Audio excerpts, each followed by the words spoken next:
Uganda's development seems to be aiming high as a lark, with now the launching of the second Airbus A330neo aircraft at Entebbe International Airport, with the first being launched last year on the 22nd December. Speaking at the launch of this Airbus in Entebbe, Ugandan Prime Minister Uganda confirms how this will improve economic development through export of goods from Uganda to other parts of the world, and this will benefit Uganda's economy through foreign currency, as he explains.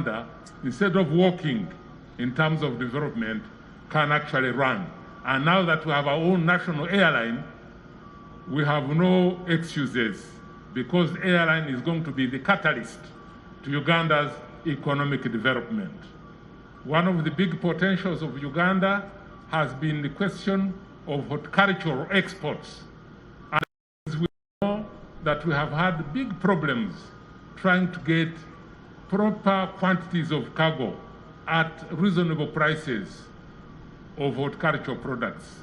Now, this is going to be a key so that we can flood the European and other markets with our products, and then, of course, for the benefit of our economy. The essence of direct flights has always been a big challenge to Uganda's international tourists and business persons. But now, with the introduction of the Airbus in Uganda, direct flights are to begin, hence limiting the time wasted by such persons, as Lugunda explains. The absence of direct flights has always been a big hindrance to our international tourists and the business community, who have had to bear the inconvenience of multiple stopovers and therefore waste of time.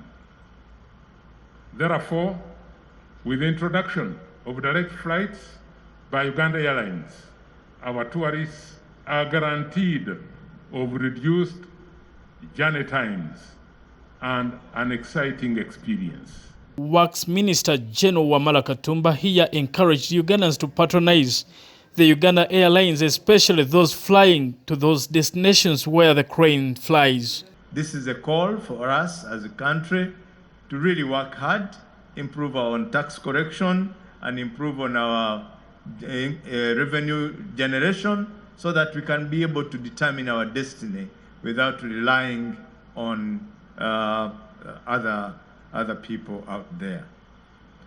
I call upon all Ugandans to continue supporting this effort and also patronize the airline.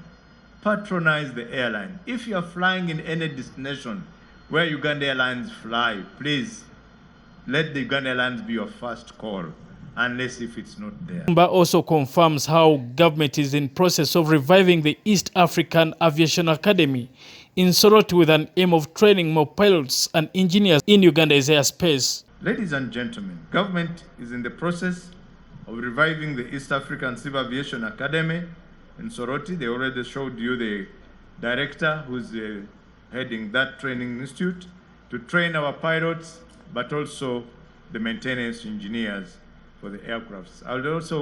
I can proudly say that 90% of most of the aircraft pilots on most of our aircraft went through Soroti Flying School. So the product is already seen, and many engineers have also been through that school. And we think that this school will by maintaining it and financing it, it will go a long way in meeting the pilot requirements and engineers which are needed in this growing industry. Finance Minister Matia Kasaija also encouraged Ugandan business persons to utilize the aircraft to do business both in the region and the world at large, with an aim of making business for Uganda. These planes, so that you make business for yourselves, but also make business for Uganda. I needed that foreign currency. So those of you who have been planning to export things and move them very fast, he was telling us the story that you can peel your pineapples here, or your pawpaws, or whatever, in the morning, put them on the plane, by evening they will be on the dining table in London. So please take advantage of this facility to satisfy the demands of your clientele outside Uganda. Now Uganda has a fleet of 2 Airbuses ready to compete with regional powerhouses Kenya, Tanzania, Rwanda, among others. Brian Senkumba, Channel 44 Prime News.